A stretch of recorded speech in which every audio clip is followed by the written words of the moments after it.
Welcome to the very first episode of From the Village, where we highlight the voices and programs that shape the Children's Village community.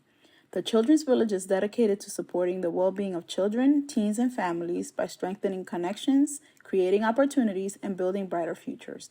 I'm your host, Ellie De La Cruz, and I'm Director of Quality Improvement at the Children's Village. Today's episode takes us beyond our campus and across the ocean. Over spring break, 9 of CV's young people traveled to the Caribbean island of Montserrat for a journey filled with history, culture, and lots of adventure.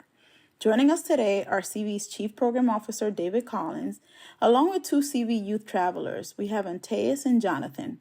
They're here to share what they experienced and what they brought back with them. Welcome to the Children's Village podcast. So earlier this year, CV youth and staff traveled to the island of Montserrat for spring break.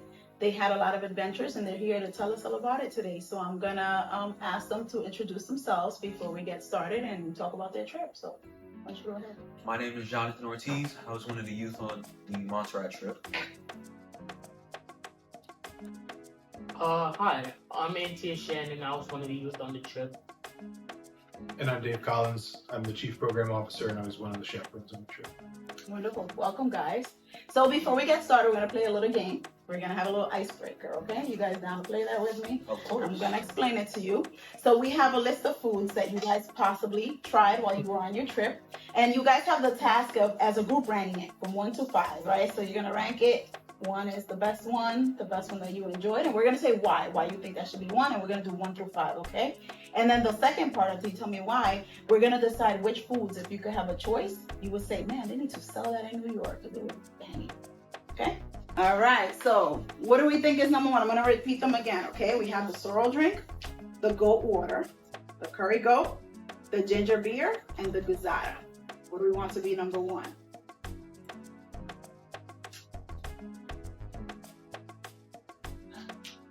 I think the curry goat should be number 1 because that was the first thing we had for dinner when we went to Montserrat. And I believe that was a beautiful introduction to Chef Tony's cooking. It also had the shock factor of being that first dish and you just go like, wow, this lady could cook. I can see it in your face. You're remembering, reliving that moment. Especially the roti that she made from scratch and it soaked up all of that curry goat sauce and that white rice. Delicious. Beautiful. I love that. Thank you. Do we agree? What do we think? For me, I would, I actually do agree with you, number 1, because first day, first school, it showed a lot. It actually shows what we're going to be eating, actually. All right, so we have our number 1. What would be choice number 2? That will be Good. my choice number 2, me personally, I feel like I should have added the ginger beer plus the soy drink.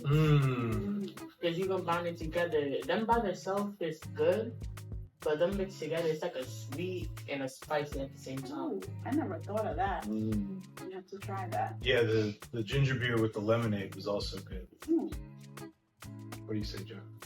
I actually agree with Antaeus. I believe that was actually a really good drink. It was actually to the point where Chef Tony, when she would ask me what to drink, she would just stop. She would say, I know you want ginger beer mixed with sorrel. Nice. He did the absolute same thing to me. Crazy. I feel like we need to put goat water number 3 because it's the national dish of Montserrat. But I don't know if you guys liked it as much as I did. I love the goat water. I would personally rank it as number 3. I believe the savory flavor, how stewing the goat broke it down into a nice fall off the bone meat. How not only it had a little bit of savoriness, it had just a little spice to it. So after I tasted that savory, buttery, seasoned flavor, I got a slight kick at the end. Thought it was beautiful. You are you a food reviewer? You're painting this beautiful picture. I am right now. I love it. Oh my goodness, you're making me want to go there right now and have some. Okay, what should be number 4? What do you guys think? The real drink. Come on, we can't do it dirty. Come on, we can't do it. No argument. Me personally, can't do it dirty.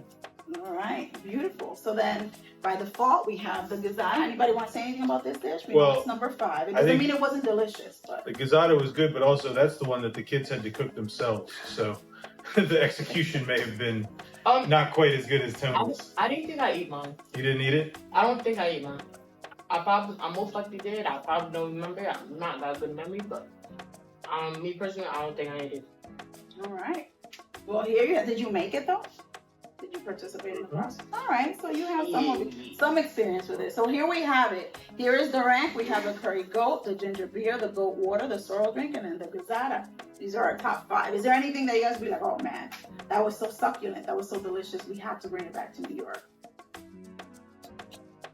Sorrel drink and ginger beer. Mix them together. I'm sure you got something good. All right. Matter of fact, yeah. Actually, we had a section of the trip where Chef Tony taught us how to make ginger beer. I made some at home the other day. It was beautiful. It cleared my sinuses up, and it just brought me back on this vacation. Just the sweetness followed by that spice ginger kick. I thought it was beautiful, Right, and I thought it brought me right back on the island. Awesome. What about you, Mr. Collins? What would you bring back? Well, the good news is we have so many people from the Caribbean here in New York and so many different cultures that you can get all these foods in New York very easily.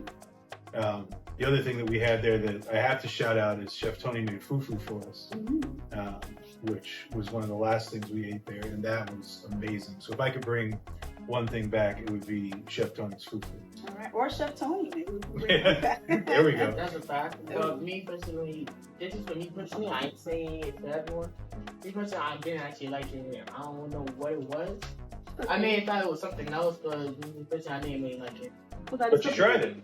I tried it. That's good. I didn't really like it. And that's the idea. We try it, if we like it or we don't, but you had the experience where you tried it. Awesome. Well, thank you guys for indulging me in this little game. Could I have it? Of course. Go ahead. One thing that I wish we could bring back, other than Chef Tony herself, was also a breakfast dish that she made, and it's also on her Instagram, the weekend takeout, was the maple French toast that she made with the sweet cream cheese filling. And the way that the sweet savory cream cheese oozed out of the syrupy French toast with a little bit of strawberry on top to coat it. I thought just a dash of cinnamon and a dash of sugar and a whole lot of love. I thought it was beautiful. Ooh, you're making me want to go try this. Like, I'm already there. I'm already full. All right. So let's talk about the trip, right? We're gonna ask Mr. Collins. What was the impetus, right? Why Montserrat after the Ghana trip? We know that some youth went previously. Why did we want to go to Montserrat this time?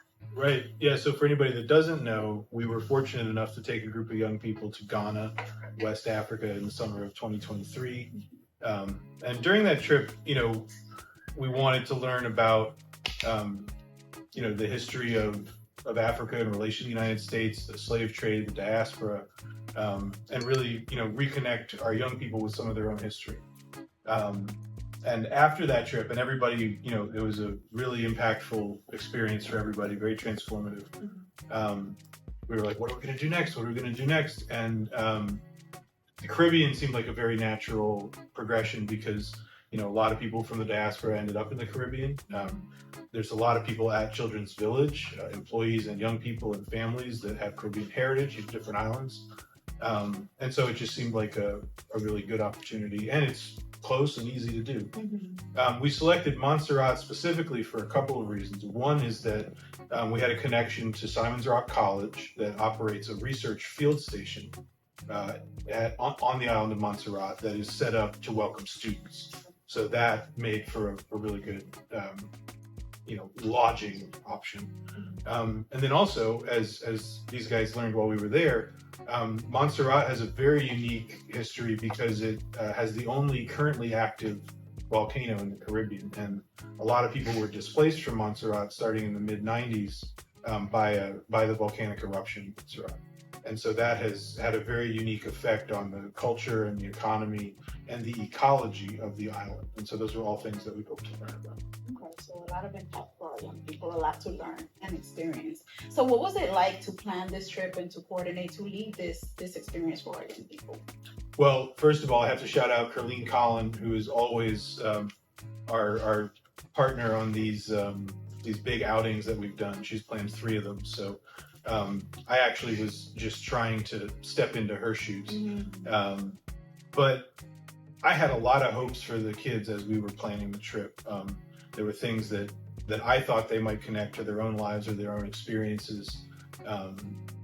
That, and I think sometimes that happened and sometimes it went a different way. But I just was full of hope and excitement for what our young people were going to experience there. And also I was really trying not to screw it up and create a logistical problem once we got there, because that's no fun. And thankfully it went very smoothly. Mission accomplished. Awesome. So I have a question for you guys. So Aunties, what did you think when you first heard that you were going to go to Montserrat? What was your first thought? My first thought was, to really be honest, because here in the country I'm in, we're not really allowed to have a phone. So first group thought, we allowed to bring our phones. Just me just being honest. You wanted to be in touch with the outside world. Okay, what about you, Jonathan? What was that first thought? I do want to partially agree with Antius about becoming in touch with the outside world. But first of all, I thought free trip. I don't have to spend any money. Yeah. That was my first thought. But my second thought was I can see people who look like me experience life in a different way, and I can develop a different worldview and to see how other people interact with life. Love that. I'm glad that you had that experience. Was anybody flying for the first time? Both of you. So what was that like? I'm not gonna lie. So before we even on the plane, something that helped us, we got melatonin. So we can just sleep through the ride. Me personally, melatonin don't work on me, so while everyone else is just knocked out. Plane ride was pretty crazy for my first time, because once again, I was just on my phone chilling, and that's it. Even with my AirPods on, all I heard was just the engine. And then everything just started speeding up mad crazy. I thought, I'm thinking, yo, you're going to the future or something? Okay, so that was your first flying experience. Yes. What about you, Jonathan? At first, I felt very grateful because the nurse on the trip, Mr. Germain, was very prepared. He gave us motion sickness patches to put back behind our ears so I didn't get motion sick. Very thankful for that because we were on that plane for some time. But one thing that I do feel like flying, it was a tad bit nerve-wracking for me because being suspended 20,000 feet in the air in a metal contraption isn't really an ideal way of travel for me, because I was like, what if we crash? What if the engine goes, I started getting anxiety. But once I actually went thousands of feet into the air and I was able to look out the window, I almost felt like a deity in the sense I can look down on the world and see islands passing by, and I'm flying through clouds. It felt magnificent. So I have one more question for you guys. You can hold the mic.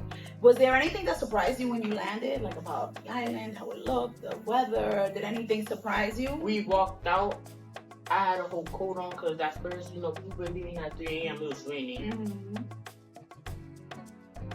We walked outside. I thought I was in a heat wave for a second. I had turned on my coat. I put it in my book bag. Even without a coat on, I thought I still had my coat on. I was burning up. Where are you, Jonathan? Did anything surprise you when you got there? Anything unlike you expected? One thing that was unexpected and actually surprised me was how the Montserratian people showed me the potential for camaraderie and love that us African Americans here can have in the States. One thing is like the level of integrity, the level of respect, and the level of non-tangible concept that they hold on the island was incredible. People leave their car unlocked for days. They don't even lock their cars when they go to bed at night, when they leave their car. You can't go to a majority of the Black communities that I understand where there has been a certain level of distrust developed between people that look like each other, where you don't want to pull out your wallet at certain times, where you don't want to leave your car unlocked at certain times, where you just distrust your community. I went to Montserrat and there were people on the radio who lost their wallets and they didn't have any fear because somebody took it to the radio station with Mr. Kenny B, and hey, this person lost their wallet and none of the money was gone. If I ever lost my wallet, and especially in the majority of communities that I've been in, that wallet is gone. Or, you know what I'm saying? Or if it is returned to me, all of the money is gone. And I feel like even though it was a little island, they had big hearts, and they showed me the potential for respect, the potential for integrity that people like us in the States could have. So in addition to that physical warmth that Anthony felt when you guys landed, he felt that human warmth, that connection, that sense of community and safety. I love that. Well, I want to thank you guys so much for sharing your experience. It sounds like it was an amazing opportunity, not just to learn and experience, but to build community. So I'm glad that you guys had that experience, and thank you for sharing a little bit of that with us. No problem. Thank you. Can I say one last thing before we get off the air? I want to say shout out to Montserrat. Little island but big hearts. Shout out to our Chef Tony. Shout out to Fabulous Tours. Shout out to Liston Scarrett. Shout out to Sandre.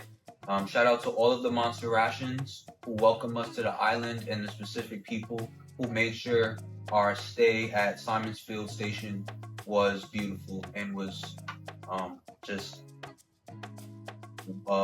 better beyond words. Thank you so much, Montserrat. Yeah, we should also mention Vita Wade, the owner of Fish and Fins, that took us kayaking and snorkeling, and Siobhan Tuitt, who's the I'm going to mess up her title, but I think she's the head statistician of the island of Montserrat, and she also took us on one of our hikes. So there's some really fantastic community members in Montserrat who are looking out for us when we're there. Thanks to everyone who took part in this and made this experience memorable for you guys. Thank you. Thank you.